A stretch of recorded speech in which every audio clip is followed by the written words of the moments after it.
Y-Combinator is pretty world-renowned. And are they doing nonsense things? I don't know. This is nonsense. Wallet. Okay, enterprise grade, security, blah, blah, blah. Okay, fine. How is making a presentation for my 21st birthday related to Wall Street? Why don't you just promote these two things? The thing that I hate the most for all the AI startups today. Ironically, everything today is about something plus AI, like the dot-com 25 years ago. I really wish that we can get over this ASAP. What's going on here? I still don't know how to play this game yet. Everyone, my name is Carl. I am director of product management at a top SaaS company. And I've been doing product management in data, B2B, in gaming, online ads for more than 15 years. I find myself very interested in giving critiques. So I've recorded a video of how I navigate through products, websites, startups, business plans, and talk this through. And for the first edition, I am going to take a look at YC, pretty world-renowned incubator. Ever elected by YC, it's already a big endorsement on the capability of the company and the future. See a lot of big names, you Stripe, Airbnb, Reddit, Rippling. They do have a higher chance of continuous success. But this is just one perspective. Of course, a lot of startups who did not go to YC, but actually are equally successful or even more. So what I find interesting is going through the company list. And the first thing is understand the market. What's going on in the market? What are people doing? What are the interesting things that people are tackling? And are they doing nonsense things? Or are they actually working on something meaningful? What I'm going to do today is select a few startups from this list, go through them, talk through the things, and share my perspectives. Let's pick a random one. The first one, SpotPay. It's an interesting name. Close to dollar sign, doing something related to money. Cross-border personal finance on stable coins. Global, borderless, neobank, I don't know what it is. I mean, that's pretty much what all the blockchain company has been doing for a decade. Want to give user one account that works for everything. It sounds interesting, but the immediate thing that come up to my mind, this is what Bitcoin and all these crypto promised. How is this one different? That's my question in mind. Here's the CEO, right? I don't know how I pronounce his name, but this guy, he was an engineer, later became a PM at Google. And their CTO also from Google, so they know each other there. He grew up in Caribbean, Latin America, has firsthand experience about how bad and safe to move money around and pay. He is an athlete. Interesting, running against Bolt. Okay. Interesting. Sounds very legit, very legit. And also he's my alumni, Stanford MBA engineer. Let's look at their website first. I'm a B2B product director. I am very interested in UI and overall storytelling, how the business model works. Global payments, local love. And my immediate thing is just like, how is that related to AI? Help people safely receive and pay. Money doesn't get depreciated, it doesn't fluctuate. How is that related to AI? I don't understand. Okay, so I can spend this, I don't know, this is nonsense. I mean, everyone claim it. You can buy and spend things on Bitcoin. It fluctuates a lot. You can exchange other currency. I don't know. Manage with the AI? Suggest savings? Why do I need you to suggest? I don't get it. Skip the line. International transfer. Okay. Wallet. Okay. Enterprise grade, security, blah, blah, blah. Okay, fine. I don't know what was the rationale behind YC to get them in the game. But looking at what it is right now, I just don't get anything. I don't get any differentiator. I've seen so many fintech companies trying to do the same thing. Unfortunately, hasn't really resolved it. If I'm a drug dealer, of course, I will buy Bitcoin. And because the profit margin is so big, I don't care the fluctuation. All I care is just move the money around. It's an interesting company, but something that really catch my eye. Not really. Okay, let's move on to the next. Today, I feel like fintech. Let's do O11. That's an interesting name. O11. Ocean 11? AI platform for capital market firms. That's very generic. We're doing SaaS. We're trying to figure out some problems for the financial industry, for the Wall Street, I guess. Brings bulge, speed, and output quality to capital market firms of any size. Integrated into every Microsoft tool. Interesting. So are you fintech or you productivity tool. Okay. Are you guys are serving equity research firms in Wall Street? I don't know. We need to take a deeper look. Okay, the CEO, he founded a bunch of things. Okay, you're only 19-year-old taking a leave of absence for a very hands-on and execution-focused and smart kid. 4 times founder. Okay, sure. Take a look at the website. AI workspace inside. Serving the Wall Street, of course. Click on that. Ask me for a login. I'm not feeling like I want to give my credential today. Website. Oh, they have a pretty decent taste. I'm not sure about the font. This pretty standard arrow font combined with this fancy font over here. I do like animation. I do like they're showing some demo here. The first thing is about PowerPoint. Of course, Wall Street. Everyone has to know PowerPoint, creating fancy PowerPoint, AI powered, blah, blah, give some prompts, it generates. But how is making a presentation for my 21st birthday related to Wall Street? Enterprise Excel tools. Wall Street needs Excel for sure. Transform your financial modeling with AI. I guess the first question that I would ask without even logging is just how credible this tool is. You guys are tackling not just PowerPoint, right? PowerPoint is text to visualization, text to formatting, fine. You're tackling Excel, so you're gonna take care of like macros. You're going to take care of the data. You don't have hallucination in the data set. You do data analysis. My first reaction, just like you guys cover really a huge broad variety of things. And as a client, I just feel like as a 2-person startup, really do you have that much expertise in knowing how we actually do things today? That's a little bit of concern from my side. Of course, Word, 30 seconds, 30-page memo, blah, blah, blah. All these things are to be offered by Google Workplace, Notion, like all these things. Change the tone, form drafting, blah, blah, blah. This is not appealing to me. No. Unlimited files, content. Analyze any amount of documents within Microsoft 365. What does that even say? Citation, reference. Okay, I like this one. Citation and reference is definitely a pin. Forgot about token limits. Okay, so I can pretty much input anything, whatever length you'll be able to process it. That's a huge thing. Why don't you just promote these 2 things? It integrated with a lot of tools, of course. All these productivity tools. Choose your plan. Come on. All right, this is the thing that I hate the most for all the AI startups today, because you offer subscription. You give a 7-day free trial. And this is where the user conversion actually, like that cliff happens. There's a better way to offer the pricing for this. It is a trap for me to subscribe to something. For example, I use a tool. I pay through Apple Pay, and I just need to use it once. And after that, I'm going to cancel it. And of course, a lot of times I forget to cancel, and they keep charging me like Adobe PDF because I need to add something. And so they keep charging me for a year. But there's no user retention. This pricing model is designed to create stable cash flow. What I really like to see is that you offer it free. I can use the feature. And I use the feature to some degree.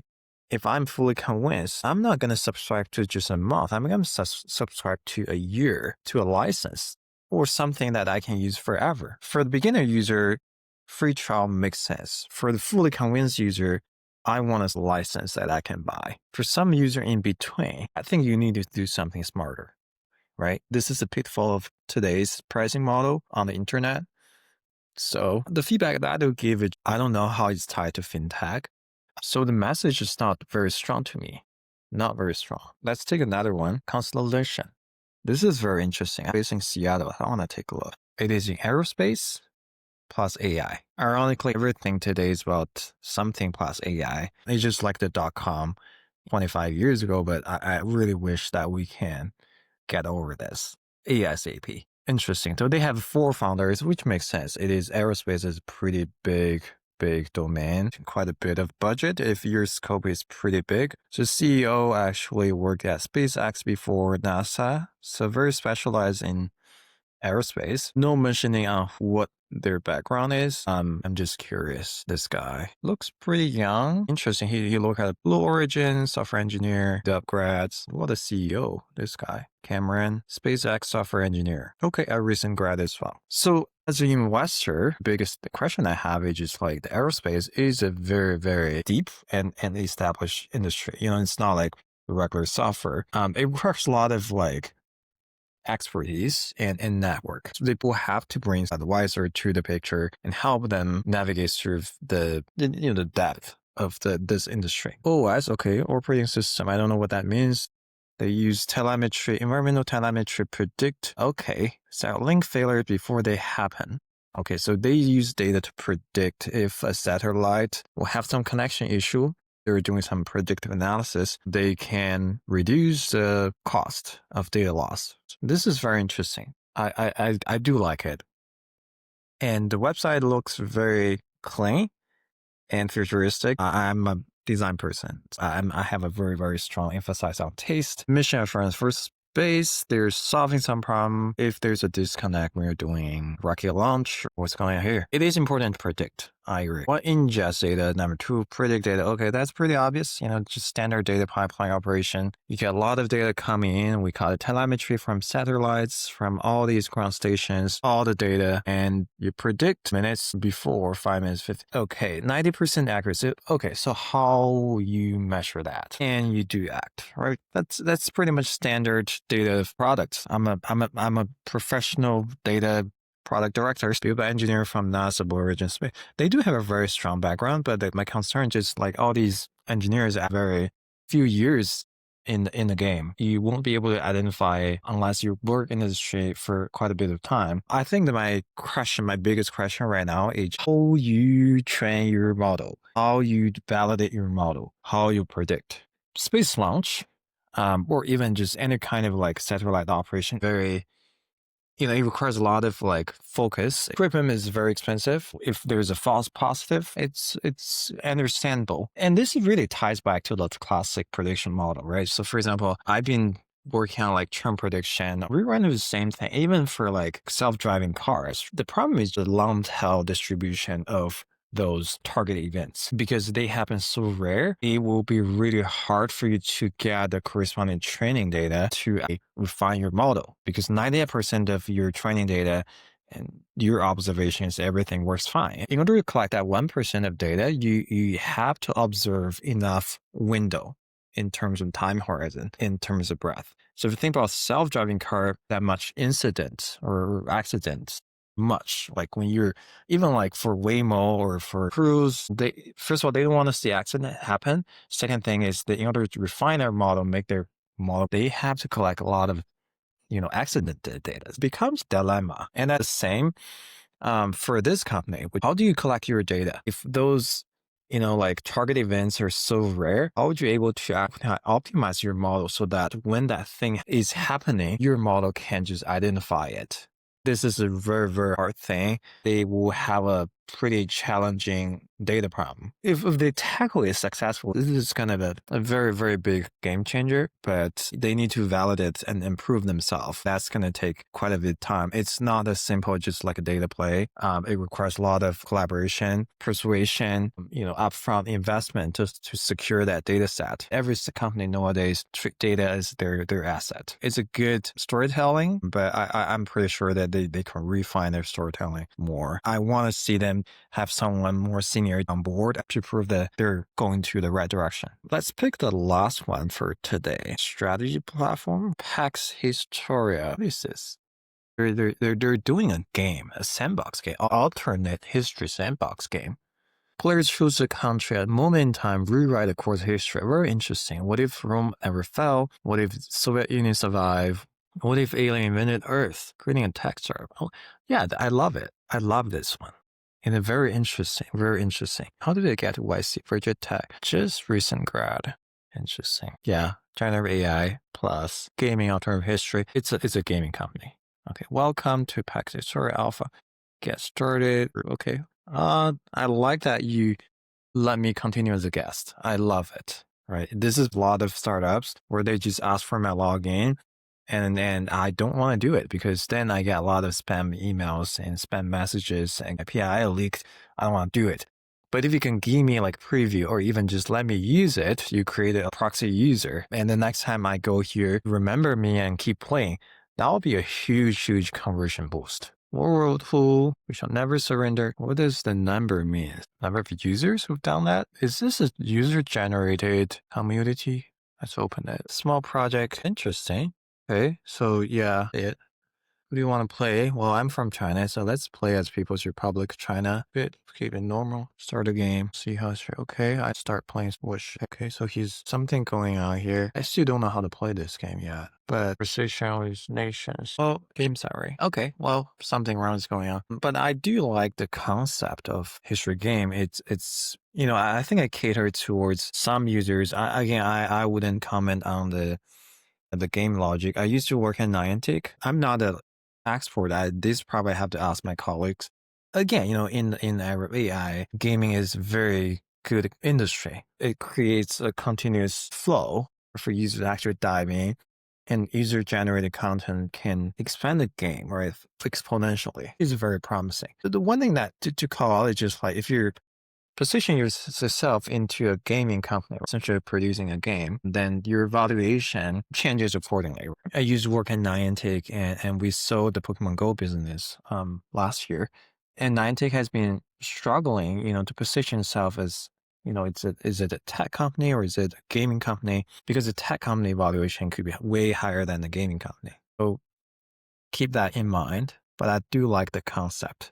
Good luck. All right. So we've done 5 companies from the winter 2005 batch. And again, there's a long list. We randomly select 5 from the list. I feel like the founders experience has been going down, like we see like younger founders more than before. And I think this makes sense, right? Because in the AI world, anyone can create things easily. If you're doing a B2C product, a lot of times it's about how you can win the heart from your customers. It's just that simple. That you're creating a habit, a behavior, or even truly winning their trust, their heart. They stick with you, right? But if that's about a B2B business, then we have to go into the deeper economics. Your tool can actually help the business to become more successful or help the department within the business to be more successful. It's too early to say which company will be successful or not. And again, we haven't looked into their funding and their execution yet, but it's very interesting to see what's going